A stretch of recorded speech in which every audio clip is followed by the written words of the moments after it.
અમેરિકાની સુપ્રીમ કોર્ટે કીધું ડોનાલ્ડ ટ્રમ્પને કે તમે જે રીતે દુનિયા આખી ઉપર દાદાગીરી કરી રહ્યા છો, દાદાગીરી ટેરિફ ઈ ચાલે નહીં. પણ આ ડોનાલ્ડ ટ્રમ્પે ઓછી માયા નથી. બરાબર છે. એને કોથળામાંથી બિલાડું કાઢતા આવડે છે. ત્યાંથી કાચું ક્રૂડ મળે છે ને એને આપણે અહીંયા ભારતમાં આવીએ તો રિફાઇન કરવું પડે તો આપણને મોંઘું પડે. રશિયાથી આપણને મળતું તો સસ્તું ને રશિયા આપણો સૌથી પુરાનો અને વિશ્વાસ પાત્ર કહી શકાય એવો આપણો મિત્ર રાષ્ટ્ર છે. કે જ્યારે ભારત અને પાકિસ્તાન વચ્ચે ઓપરેશન સિંદૂર પછી વૈશ્વિક યુદ્ધની જ્યારે હાલત હતા, પરમાણુ સંપન્ન બંને રાષ્ટ્રો છે ને જો કઈ યુદ્ધ છેડાય તો બહુ મોટી જાનહાનિથી માંડીને બધું થવાની સંભાવના હતી. પણ મેં એટલે ડોનાલ્ડ ટ્રમ્પે બંને રાષ્ટ્રોને ભારત અને પાકિસ્તાનને 200% ટેરિફ નાખવાની ધમકી આપી અથવા તો એની ઉપર પ્રેશર કર્યું અને મેં યુદ્ધ અટકાવી દીધું. ડોનાલ્ડ ટ્રમ્પને હળવાશથી લઈ શકાય એવું નથી. એ તો તમે જાણો છો વિશ્વના સૌથી શક્તિશાળી રાષ્ટ્રના નેતા છે, એટલે એને સાવ આપણે એમ ન કહી શકીએ કે તો ગમે એમ બોલે, એવું ન હોય. એ જયારે ખુલ્લમ ખુલ્લા આવું કે છે તો આપણે એનો ખાલી હૃદય નથી આપતા, એ પણ એક બહુ મોટી ઘટના તો છે જ. કારણ કે આપણે સામાન્ય રીતે એવું કહેતા હોઈએ છીએ કે આપણે કોઈની સાથે હવે નજર ઝુકાવીને નહીં કે નજર ચડાવીને નહીં, આપણે નજરથી નજર મિલાવીને વાત કરવા માટે આપણું રાષ્ટ્ર અત્યારે સક્ષમ છે. પણ ડોનાલ્ડ ટ્રમ્પની દાદાગીરી જોતા હજી આપણે એમાં ક્યાંક 19-20 હોય એવું લાગે છે. તાલિબાન છે, તમે જુઓ અફઘાનિસ્તાનમાં તાલિબાનની સરકાર છે, પણ તમે જો તાલિબાનનો ચહેરો તમે ગૂગલમાં સર્ચ કરો ને જે તાલિબાનના ચહેરા જોવા મળે ક્રૂરતમમાં ક્રૂરતમ, અને આપણને લાગે આ ખતરનાકમાં ખતરનાક છે, એને બદલે હવે ભારતના મિત્રો હોવાનું કહેવાય છે. એટલે ભારતે ઘણું બધું મેનેજ કર્યું છે. ભારતની રણનીતિ પણ એની રીતે છે. અત્યારે બાંગ્લાદેશની તમે હાલત જુઓ, શું હતું, શેખ હસીનાને આપણે ત્યાં આપણે શરણાગતિ રાખ્યા ને અત્યારે નવી સરકાર આવી છે, એ આપણી સાથે સમજોતા કરવા તૈયાર થઈ છે. એટલે ભારતની આ વિદેશ નીતિ કયો અથવા તો હવે આપણી આત્મનિર્ભરતા કયો, એનાથી વિશ્વ વ્યાપ્ત છે.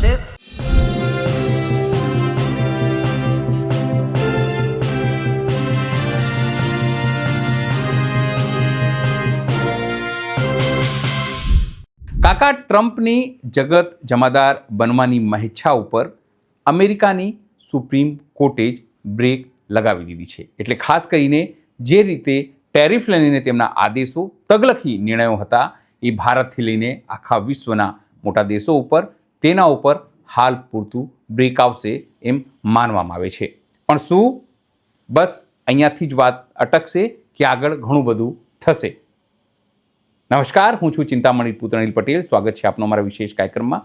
આ જ મુદ્દે આપણે ચર્ચા કરી છે વરિષ્ઠ પત્રકાર જગદીશ મહેતાજી પાસે, અને એમણે જે ખુલાસાઓ કર્યા છે ટ્રમ્પને લઈને, અમેરિકામાં જે ગુજરાતીઓ છે એ શું વિચારી રહ્યા છે, કારણ કે જગદીશ મહેતાજી ત્યાં પણ લોકો સાથે વાત કરતા હોય છે, અને જે આ ચુકાદો આવ્યો છે એને ભારતને કઈ રીતે ફાયદો પહોંચાડશે અથવા તો એની મુશ્કેલી વધારશે.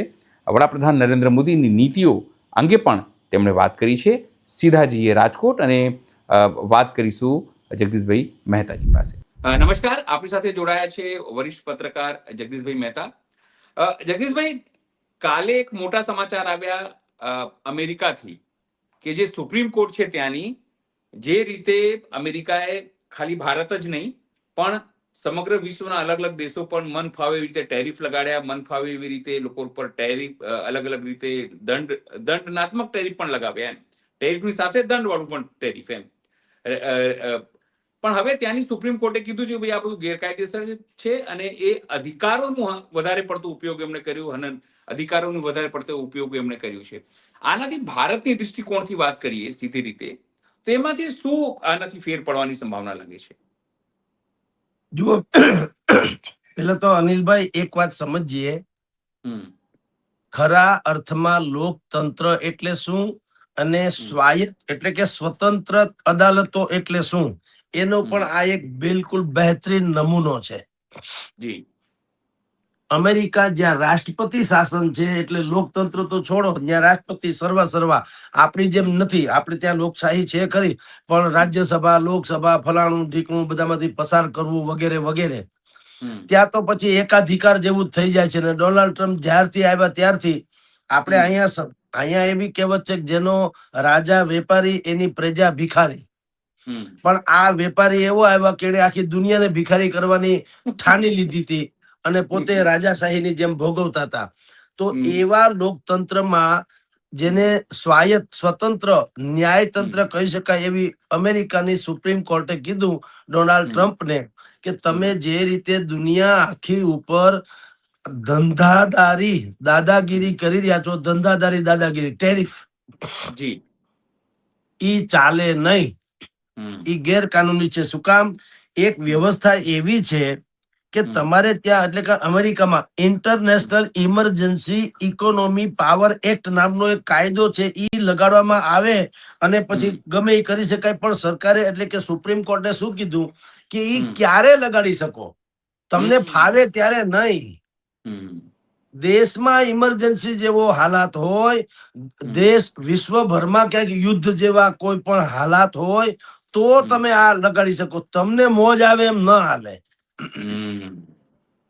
તમને આ અહમ ઈગો ઘવાય એટલે ન હાલે. જગત જમાદાર થઈને ફરવાની તમારી જે ભાવના છે એવું ન ચાલે. એટલે સુપ્રીમ કોર્ટે જે અત્યારે આખા દેશ રશિયા થી માંડીને આપણા સુધીના બધા ઉપર જે ટેરિફ અત્યારે નાખીને ડોનાલ્ડ ટ્રમ્પ હાહાકાર મચાવી રહ્યા હતા બજારમાં, એની ઉપર કમસે કમ સુપ્રીમ કોર્ટે એને લપડાક તો આપી. એ વાત તો હકીકત છે. પણ આ ડોનાલ્ડ ટ્રમ્પે ઓછી માયા નથી. બરાબર છે. એને કોથળામાંથી બિલાડું કાઢતા આવડે છે. અત્યારે શું વાત થઈ છે, એને એમ કીધું કે મારી પાસે જો સુપ્રીમ કોર્ટે લપડાક આપી ઈ ભેગો જ એને તો પ્રેસ કોન્ફરન્સ એના ટ્વિટર એકાઉન્ટ થ્રી પણ જાણ કરીને પ્રેસમાં પણ કીધું કે મારી પાસે પ્લાન બી તૈયાર છે. હવે પ્લાન બી શું હોઈ શકે એ આપને કહી દઉં. જુઓ, એક એવી વ્યવસ્થા છે, ટ્રમ્પ એમ કે છે કે અમારી પાસે સેક્શન 232 નામનું એક સેક્શન, એક કલમ આવે છે. એમાં રાષ્ટ્રીય સુરક્ષાના મુદ્દાને ધ્યાનમાં લઈને ધારે તો સરકાર ગમે એવા ટેક્સ કે ટેરિફ નાખી શકે. હવે અત્યારે ઈરાન આરે એને ડખો હાલે છે, ગમે ત્યારે ત્રાટકવું પડે એવી સંભાવના છે. ઈરાનમાં ત્રાટકે તો ઇસ્લામિક રાષ્ટ્રોથી માંડીને બીજા બધા છે, એ કદાચ અમેરિકા સામે વોર કરે તોય નવાય નહીં. કારણ કે ઈરાનના ખોમેની છે, એ સામે ખોખારા ખાય છે, શરણાગતિ નથી સ્વીકારતા. રશિયા યુક્રેન નું ડિંડક તો હાલે જ છે, આપણે બધા જાણીએ છીએ. અને સાહેબ, સીધી રીતે ઈરાન જોડે જે છે ચીન અને રશિયાના સીધા આર્થિક સંબંધો જોડાયેલા છે, તો એ લોકો પણ ઈરાનની સાથે દેખાય છે. ચીન તો સીધી રીતે જ અમેરિકાનો અમથું શત્રુ છે, તમારી જાણ ખાતર. અને રશિયાની પાસેથી આપણે ઓઇલ ખરીદવાનું બંધ કરાવ્યું ડોનાલ્ડ ટ્રમ્પે, બંધ અથવા તો ઓછું એ કરાવડાવ્યું. અને વેનેઝુએલા જેની ઉપર એને હમણાં જ કબજો કરી લીધો ને એમ કીધું કે હવે તમારે વેનેઝુએલા પાસેથી ખરીદવું ઓઇલ. હવે ત્યાંથી કાચું ક્રૂડ મળે છે ને, એને આપણે અહીંયા ભારતમાં આવીએ તો રિફાઇન કરવું પડે તો આપણને મોંઘું પડે. રશિયાથી આપણને મળતું તો સસ્તું, ને રશિયા આપણો સૌથી પુરાનો અને વિશ્વાસ પાત્ર કહી શકાય એવો આપણો મિત્ર રાષ્ટ્ર છે, દેશ છે. બિલકુલ. ચીન જેવો ગદ્દાર નથી. એમ છતાં ડોનાલ્ડ ટ્રમ્પ બધું કરી રહ્યા છે. ને ગઈકાલે એને પ્રેસ કોન્ફરન્સમાં પણ એક વાત કરી, પણ બહુ સમજવા જેવી વાત હતી, જેમાં પાકિસ્તાનના પ્રાઇમ મિનિસ્ટર નવાઝભાઈ શરીફ જે છે એ પણ હાજર હતા. એને આજે ટેરિફ વાળી વાત કરી ટ્રમ્પે, એમાં પાછું એને એક વાત દોહરાવી કે જ્યારે ભારત અને પાકિસ્તાન વચ્ચે ઓપરેશન સિંદૂર પછી વૈશ્વિક યુદ્ધની જ્યારે હાલત હતા, પરમાણુ સંપન્ન બંને રાષ્ટ્રો છે ને જો કઈ યુદ્ધ છેડાય તો બહુ મોટી જાનહાનિથી માંડીને બધું થવાની સંભાવના હતી. પણ મેં એટલે ડોનાલ્ડ ટ્રમ્પે બંને રાષ્ટ્રોને, ભારત અને પાકિસ્તાનને 200% ટેરિફ નાખવાની ધમકી આપી અથવા તો એની ઉપર પ્રેશર કર્યું અને મેં યુદ્ધ અટકાવી દીધું, આવું ફરીથી બોલ્યા. ડોનાલ્ડ ટ્રમ્પ આ રીતે જે દાવા કરી રહ્યા છે, ડોનાલ્ડ ટ્રમ્પને કઈ આપણે ડોનાલ્ડ ટ્રમ્પને હળવાશથી લઈ શકાય એવું નથી. એ તો તમે જાણો છો, વિશ્વના સૌથી શક્તિશાળી રાષ્ટ્રના નેતા છે. એટલે એને સાવ આપણે એમ ન કહી શકીએ કે તો ગમે એમ બોલે, એવું ન હોય. આંતરરાષ્ટ્રીય મંચ પર બોલે તો એની કઈક વેલ્યુ હોય છે. સમજી લો. બિલકુલ એ જયારે ખુલ્લમ ખુલ્લા આવું કે છે તો આપણે એનો ખાલી હૃદયો નથી આપતા, એ પણ એક બહુ મોટી ઘટના તો છે જ. કારણ કે આપણે સામાન્ય રીતે એવું કહેતા હોઈએ છીએ કે આપણે કોઈની સાથે હવે નજર ઝુકાવીને નહીં કે નજર ચડાવીને નહીં, આપણે નજરથી નજર મિલાવીને વાત કરવા માટે આપણું રાષ્ટ્ર અત્યારે સક્ષમ છે. પણ ડોનાલ્ડ ટ્રમ્પની દાદાગીરી જોતા હજી આપણે એમાં ક્યાંક 19-20 હોય એવું લાગે છે. પણ એ સંજોગોમાં એને પાછું એક તો યુદ્ધનો દાવો કર્યો અને કીધું કે રશિયાથી અમે તેલ ખરીદવાનું ભારત કરતું તો અમે બંધ કરાવ્યું કે નહીં. આમ એની દાદાગીરી તો ચાલુ જ રહી છે. એટલે મેં તમને કીધું કે ભલે અમેરિકાની સુપ્રીમ કોર્ટે ભલે આ અત્યારે કાયદો કરીને કહી દીધું હોય કે ડોનાલ્ડ ટ્રમ્પને કે ભાઈ તમે ટેરિફ નાખો છો એ બરાબર નથી, ગેરકાનૂની છે વગેરે, પણ ડોનાલ્ડ ટ્રમ્પે કીધું મારી પાસે પ્લાન બી તૈયાર છે. એટલે કોથળામાંથી બિલાડું કાઢવાની મારી પાસે વ્યવસ્થા છે. અને એ રાષ્ટ્રીય સુરક્ષા ધારા એને જે દેશની સલામતીનો પ્રશ્ન છે એમ કરીને પણ વળી એક ગતકડું કાઢીને પાછા ટેરિફ નાખી શકે. આ એક વાત. રહી વાત બીજી, જો સુપ્રીમ કોર્ટે કીધું તેમ બધા જ ટેરિફ જે અત્યારે નાખ્યા છે, આપણે ત્યાં 10% 50% કર્યા છે, એ બધા જો ટેરિફ નાબૂદ થાય તો 100% ભારતને ફાયદો થાય. કારણ કે રે 10% રે, સમજી લ્યો. અને વચ્ચે આપણે હમણાં જ અમેરિકા સાથે વચગાળાનું ઇન્ટરનમ કહેવાય છે, વચગાળાનું ડીલ કર્યું, જેનો કેન્દ્ર સરકારે પણ જાહેરાત કરી હતી કે ભાઈ આપણે કોઈ પણ જેટલી આયાત નિકાસ કરીએ છીએ આપણને કેવળ હવે 18% જ આપણી ઉપર ટેરિફ લાગશે, 50% જેવો નહીં. અને એ વચગાળાનું ડીલ છે ને એ પાછું હમણાં અંતરિમ છે, પાછું ફાઇનલ ડીલ તો બાકી છે. ફાઇનલ તો માર્ચ એપ્રિલમાં થશે. તો માર્ચ એપ્રિલમાં થાય ત્યારે વળી જે થાય તે. એટલે આમ ભારત સરકારે બહુ સારો એમાં પ્રોગ્રેસ કર્યો ગણાય. પણ અમેરિકાને લાગે વળગે અને અમેરિકાની કોર્ટના ચુકાદાને લાગે ત્યાં સુધી ડોનાલ્ડ ટ્રમ્પમાં ઓછી માયા નથી.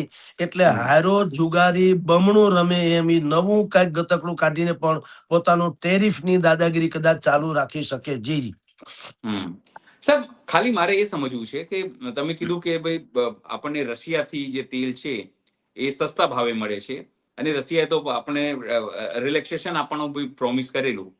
પણ હવે આપણે વેનુઝુએલાથી સમજો ત્યાંથી ઓઇલ લાવીએ તો સ્વાભાવિક છે એ મોંઘું પડવાનું જ છે. તો એવા કન્ડિશનમાં ભારત સરકાર કે ઇન્ટરનેશનલ લેવલે ભારત સરકાર પાસે કઈ એવી રેમેડીઝ છે કે જેને ઉપયોગ કરીને આ તમામ વસ્તુને ટાળી શકે? અલ્ટિમેટલી તો બોજો જે છે એ ભારત સરકાર ઉપર, એના અર્થતંત્ર ઉપર આવવાનું છે.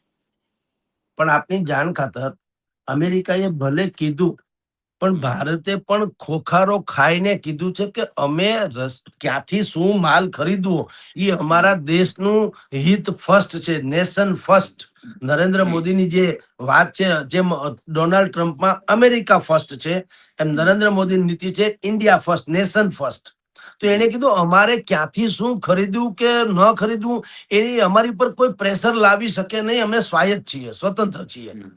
પણ ભારત સરકાર શું કરે છે, એ ઇલેક્ટ્રોનિક એટલે ઇકોસિસ્ટમ તરફ વધુ જઈ રહ્યા છે. આપણે અત્યારે ક્રૂડ ઓઇલ બધું સ્વાભાવિક 80-90% આપણે વિશ્વ ઉપર નિર્ભર છીએ. ઓઇલના જે રાષ્ટ્રો, આપણે ત્યાં આ ઓઇલ પેદા થતું નથી જેમ મગફળી ને ઘઉં પેદા થાય એવી રીતના થતું નથી મોટા ભાગે. એટલે આપણે 80-90% જે છે આયાત ઉપર નિર્ભર છીએ. પણ સરકારે પોલિસી કરી જે રીતે આપણે વીજળીમાં તમે જુઓ ઉપર સોલાર સિસ્ટમ આપણે શરૂ કરી, વિશ્વનું સૌથી વધુ સોલારનું ક્યાંય પ્રોડક્શન થતું હોય કે ગોઠવણ થતી હોય તે આપણા દેશમાં છે. અને કેટલા લાખો કરોડો ઘરોની ઉપર સોલાર સિસ્ટમ હોવાને કારણે એના ઝીરો બિલ આવી રહ્યા છે અત્યારે ટૂંકમાં.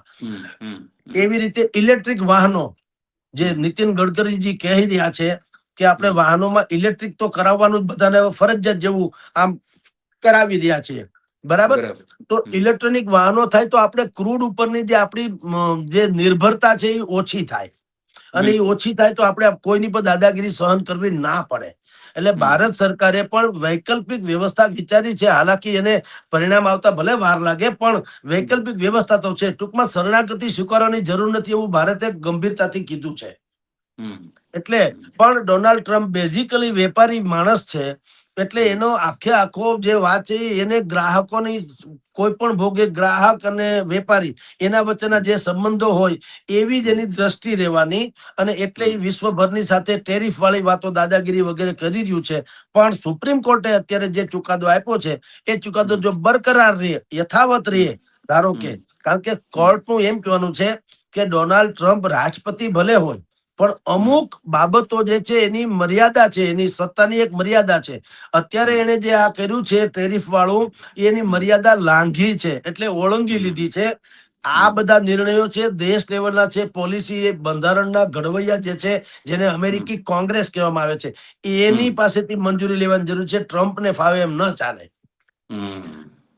એટલે જો સુપ્રીમ કોર્ટ, અમેરિકાની સુપ્રીમ કોર્ટનો આ ચુકાદો યથાવત રહે તો ભારતનો જે અમેરિકાનો અત્યારે 50% જેવો ટેરિફ વગેરે જે છે એ ટેરિફ ઘટીને 10% જેવો જ રહે તો આપણને ઘણી ફાયદો થાય. કારણ કે સ્ટીલ, દવા, મેન્યુફેક્ચરિંગ, અમુક પ્રકારના ઇલેક્ટ્રોનિક્સ આઇટમ વગેરે આપણે જે નિકાસ કરીએ છીએ અમેરિકામાં, એ આપણી વધુ સરળ થઈ રહેશે. અને જે નીતિ નિયમ અત્યારે ડોનાલ્ડ ટ્રમ્પે ઘડ્યા કે ભાઈ અમે તમને 100 કરોડની અમે લોકો તમારી પાસેથી વસૂલીએ, 60 કરોડની તમારે લેવાની, એવી જે આડાઅવળી વાતો કરીને પોતાના દેશનું હિત કરવાની વાત હતી, એમાંથી આપણને ઘણી મોટી રાહત મળી જાય. એટલે સુપ્રીમ કોર્ટ, અમેરિકાના સુપ્રીમ કોર્ટનો આ ચુકાદો જે છે એ ભારત માટે ખાસ કરીને વિશેષ ફાયદારૂપ છે. પરંતુ ડોનાલ્ડ ટ્રમ્પ ગતકડું ન કાઢે તો, કોથળામાંથી બિલાડું ન કાઢે તો. જી. ખાસ કરીને આપે એક વાત જરૂર તમારા વાતમાં હતી, એ ઈરાન સાથે યુદ્ધની વાત છે કે જ્યારે મન ફાવે ત્યારે કે અમારા જહાજો ત્યાં જઈ રહ્યા છે. તો એવા કન્ડિશન, કારણ કે ઈરાન સાથે તો ભારતના પણ બહુ જૂના સંબંધો રહ્યા છે. તમે આપણે જૂની જૂની ફિલ્મો કદાચ તમે તો મારા કરતા જોયા હશે, તો ઈરાન સાથેના સંબંધો જે છે એ ફિલ્મોમાં પણ આપણને ખબર પડે કે ઈરાન સાથે આપણા સંબંધો હતા, તેના રાજાઓ સાથે આપણા દેશના સંબંધો હતા. એવા કન્ડિશનમાં જો ત્યાં ગલ્ફ કન્ટ્રીમાં કે એવા કન્ટ્રીમાં અમેરિકા અને ઈરાનનું યુદ્ધ થાય એવી કન્ટ્રીમાં, તો ભારત ઉપર સીધી રીતે કોઈ અસર પડવાની સંભાવના છે? કારણ કે કહેવાય છે કે એ તો પોતે વેપારી છે, જેમ કીધું આપે, કે શોર્ટ સેલર જેવું કામ કરે છે. કોઈ ધમકાવે એટલે એમનું શેર માર્કેટ પડી જાય, પછી એમના મિત્રો જે છે એ શેર ખરીદી લે, ફરી માર્કેટ ઉચકે. એવા કન્ડિશનમાં અસર પડશે ભારત ઉપર જો ઈરાન સાથે કોઈ યુદ્ધ જેવી સ્થિતિ સર્જાય તો? જો અનિલભાઈ, એવું છે, યુદ્ધ હંમેશા તબાહી જ નોતરે. એ ભારત છોડો, વિશ્વના કોઈ પણ દેશમાં યુદ્ધ ક્યારેય આશાસ્પદ હોઈ શકે નહીં. એટલે યુદ્ધનું પરિણામ તો તબાહી છે. ભારતને અસર પડે ખરી, પણ પેલા જેવી નહીં. કારણ કે ભારત હવે એક જુદા આયામમાં આવી ચૂક્યું છે. ભારત હવે સંપૂર્ણપણે બીજા ઉપર નિર્ભર નથી, પરાવલંબી નથી, સ્વાવલંબી તરફ છે. આત્મનિર્ભર જેને કહેવાય એ તરફની આપણી દોડ છે. થઈ નથી ગયા, પણ થવા જઈ રહ્યા છીએ. મેં આપણે પેલા કીધું, સોલાર એનર્જી થી માંડીને ઇલેક્ટ્રોનિક્સ જે વ્હીકલ વાળી વાતો, જે પોલિસી જે છે આપણી, એનો અર્થ એમ છે કે આપણે ક્રૂડ ઇત્યાદિ બાબતે જેમ વિશ્વની ઉપર નિર્ભર છીએ, એમાંથી આપણે મહત્તમ અંશે એમાંથી પાછા હટી શકીએ તો નિર્ભર ન રહીએ, એવી વ્યવસ્થા કેન્દ્ર સરકાર કરી રહી છે. એટલે પણ યુદ્ધ જો થાય તો ઓબ્વિયસલી એનો વિશ્વ આખા ઉપર પ્રભાવ ખતરનાક પડે જ પડે, એમાં કોઈ શંકા નથી. ડોનાલ્ડ ટ્રમ્પે એની સૌથી મોટી સેના, એમાં જહાજ એટલે જળ સ્થળ થી માંડીને બધી સેનાઓને અત્યારે ઘેરી લીધી છે, ને 15 દિવસનું અલ્ટિમેટમ પણ આપ્યું છે. એટલે સંભવ છે કે લડાઈ થાય, પણ આ એક ડરામણી બાબત પણ છે. કારણ કે યુદ્ધ એમ કઈ સહેલી બાબત નથી હોતી, અને ઈરાને પણ કોઈ શરણાગતિ સ્વીકારવાની વાત કરી નથી. અર્થાત ઈરાનની સાથે પણ જે કેટલાક કટ્ટર ઇસ્લામિક રાષ્ટ્રો છે એ જોઈન્ટ થઈ જાય તો અમેરિકાને કઈ હાવ હેલી વાત તો છે નહીં. તમે ગમે તેટલું કરો, એક કોઈને ધોલ મારો કે કોઈને એક પાટું મારો, તમારે ઢીકો તો ખાવો જ પડે. એટલે અમેરિકાને નુકસાન તો બિલકુલ. એટલે બને ત્યાં સુધી આ લોકો પ્રેશર ટેક્ટિક કરે, જહાજો મોકલે, તમે યુદ્ધની વાતો કરે, નવા તમે જુઓ તો ફાઇટર જેટ ઉડાડે, ફલાણું ઢીકણું. જો ડરી જાય તો ડર ગયા સો મર ગયા, એના જેવી વાત છે. એટલે એવી પ્રેશર ટેક્ટિક કરે, સીધી રીતે હુમલો ન કરે. નહીતર કોઈ માણસ શત્રુને કોઈ દિવસ એલર્ટ કરે ખરા કે અમે 15 દિવસ પછી તમારે ત્યાં ત્રાટકશું? ચોરી કરવા આવે તો આપણને એડવાન્સ ફોન કરે ખરો કે ભાઈ હું કાલે રાતના ગણતરી છે તમારે અહીંયા ચોરી કરવાની? એવું હોય ક્યારે? એ તો આવીને ખપેડો ફાડી જાય ત્યારે જ ખબર પડે ને. એટલે આ યુદ્ધ જેને કરવું હોય, આપણે જેમ ઓપરેશન સિંદૂર કર્યું, આપણે ક્યાં કોઈને પાકિસ્તાનને કીધું હતું? સીધા ત્રાટકા હતા, હાહાકાર મચાવી દીધો હતો. એટલે યુદ્ધની રણનીતિ તો એવી જ હોય. પણ અમેરિકાની રણનીતિ શું છે કે જો તમે ડરી જાઓ તો અમારે કાંઈ તમને મારવા નહીં. એટલે યુદ્ધ જે છે એ તબાહી જ નોતરે, સ્વાભાવિક છે, પણ પેલા જેવી અસર ભારતને થાય, આખા વિશ્વને અસર થાય. પણ અગાઉ જયારે આપણે આત્મનિર્ભર નહોતા ને પરાવલંબી મોટા ભાગના કિસ્સામાં હતા ને ભારત એક ગરીબ રાષ્ટ્રોમાં ગણાતું હતું, ત્યારનો જો આપણો સિનારીઓ હોત તો આપણે બહુ પીછેહટ કરવી પડત. અત્યારે આપણી પાસે બાકીની ઘણી બધી વ્યવસ્થા છે કેન્દ્ર સરકારથી માંડીને, જે અત્યારે ભારતમાં પોતાનામાં જે સ્કિલ ડેવલપમેન્ટ વાળી વાતો છે, આપણે વિશ્વના અનેક રાષ્ટ્રો સાથે આંખથી આંખ મિલાવીને વાત કરી શકીએ છીએ. અને ઘણા મહત્તમ અંશે કેટલા આફ્રિકન કન્ટ્રીઝને આપણે દાન ધર્મ કરીએ છીએ, સહાય આપીએ છીએ. બિલકુલ કેટલાય બિલકુલ રાષ્ટ્રોમાં આપણે પોતાની સરકાર નથી એટલું જ ખાલી કેવા પૂરતું, બાકી મોટા ભાગનું આપણું બધું ચાલે છે. આપણે કેટલી જગ્યાએ રેલવે નાખી દીધી છે, કેટલાની સંસદ બનાવી દીધી છે, કેટલી જગ્યાએ આપણે બાકીના એના કોર્ટના મકાનોથી માંડીને બધું જ, એમાં ઘણું બધું અંશે આર્થિક રીતે આપણું સામ્રાજ્ય છે અનેક પડોશી રાષ્ટ્રોમાં પણ. એટલે અત્યારે જે તાલિબાન છે, તમે જુઓ અફઘાનિસ્તાનમાં તાલિબાનની સરકાર છે, પણ તમે જો તાલિબાનનો ચહેરો તમે ગૂગલમાં સર્ચ કરો ને, જે તાલિબાનના ચહેરા જોવા મળે ક્રૂરતમમાં ક્રૂરતમ, અને આપણને લાગે આ ખતરનાકમાં ખતરનાક છે, એને બદલે હવે ભારતના મિત્રો હોવાનું કહેવાય છે. એટલે ભારતે ઘણું બધું મેનેજ કર્યું છે. ખાસ કરીને અત્યારે નરેન્દ્ર મોદીની સરકારે ઇસ્લામિક કન્ટ્રી 52 જેટલા છે, એમાંના મોટા ભાગના દેશોએ એના દેશના સર્વોચ્ચ ઇલકાબ કહી શકાય, એ ઇલકાબથી તો નરેન્દ્ર મોદીને નવાજ્યા છે. એટલે બિલકુલ ઈ જે બુદ્ધિપૂર્વકની રણનીતિ કરી છે, એટલે અમેરિકા અને ઈરાનનું યુદ્ધ થાય તો ભારતને પેલા જેવી અસર ન થાય. અને ભારતનું સ્ટેન્ડ તમે રશિયા યુક્રેન થી માંડીને ઈરાન અમેરિકામાં જો તટસ્થ જેવું રહ્યું છે. ભારતે કોઈની બહુ ફેવર કે બહુ અનફેવર નથી કરી, બિલકુલ તટસ્થ ભાવે રહ્યું છે. એટલે ભારતની રણનીતિ પણ એની રીતે છે. અત્યારે બાંગ્લાદેશની તમે હાલત જુઓ, શું હતું, શેખ હસીનાને આપણે ત્યાં આપણે શરણાગતિ રાખ્યા ને અત્યારે નવી સરકાર આવી છે, એ આપણી સાથે સમજોતા કરવા તૈયાર થઈ છે. એટલે ભારતની આ વિદેશ નીતિ કયો અથવા તો હવે આપણી આત્મનિર્ભરતા કયો, એનાથી વિશ્વ વ્યાપ્ત છે. એટલે આપણી સાથે સીધી રીતે કોઈ, જેમ અગાઉના જમાનામાં જેમ 1947માં આપણે આઝાદ થયા ને પછી પાકિસ્તાને સીધો હુમલો કર્યો તો વર્ષ દિવસની અંદર, એવી હવે કોઈની એવી તાકાત કે ક્ષમતા નથી. ભારત પણ બધી રીતે કેપેબલ છે. એટલે યુદ્ધ ભલે તબાહી નોતરે, પણ ભારતને પેલા જેવું નથી. ભારતની રાય લેવી પડે. તમે રશિયાના જો પુટિન થી માંડીને ચીનના લોકો કે જો એમ કહેતા હોય કે રશિયા અને યુક્રેનનું યુદ્ધ અગર કોઈ અટકાવી શકે તો એ નરેન્દ્ર મોદી હતા, ભારત અટકાવી શકે તો એ કોઈ જેવી તેવી વાત તો છે નહીં. અને આટલું બધું કઈ ગોઠવણ ન હાલે. જગતમાં સત્ય હોય પાછું હાલતું હોય છે. એટલે હવેનું ભારત જે છે પેલા જેવું નથી, એના કરતા અનેક ગણું સક્ષમ અને સદ્ધર છે.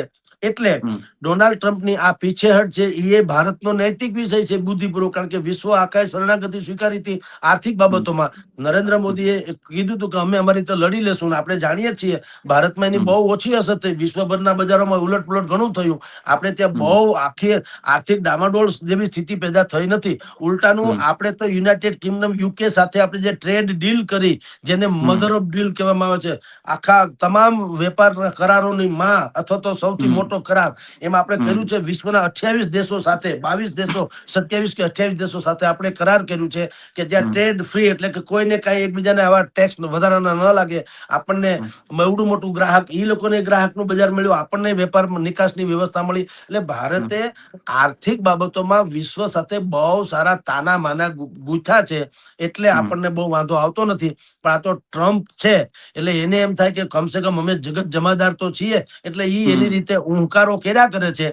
પણ ભારતે પણ બિલકુલ સટીક રીતેનો જવાબ આપ્યો છે. જી અનિલજી. બિલકુલ બિલકુલ બિલકુલ સર, આપ જોડાયા. આપે એક વસ્તુ છણામણ સાથે જણાવી કે છતાં સુપ્રીમ કોર્ટે જે કીધું એ અમેરિકાના, પણ ટ્રમ્પથી સાવધાન રહેવાની જરૂર છે. તમારે આખી વાતમાં એટલી ખબર તો પડી છે કે એકદમ છોડી નહીં દેવાનું કે નહીં, હવે સુપ્રીમ કોર્ટે કહી દીધું છે તે માની જશે, કંઈક ને કંઈક કરશે. સર જોડાયા, ખૂબ ખૂબ આભાર સર. નમસ્તે સર, ખૂબ ખૂબ જોડાયા. આભાર. જી જી. જગદીશ મહેતાના વિશ્લેષણ સાથે આપ કેટલા સંમત છો, જરૂરથી મારા કોમેન્ટ બોક્સમાં કોમેન્ટ કરજો. એ સિવાય અમારી યુટ્યુબ ચેનલને લાઇક કરો, સબસ્ક્રાઇબ કરો, બેલ આઇકન દબાવો. સાથે અમારી વેબસાઇટ છે www.gujaratpress.in, ત્યાં પણ તમે વધુ અપડેટ થઈ શકો છો.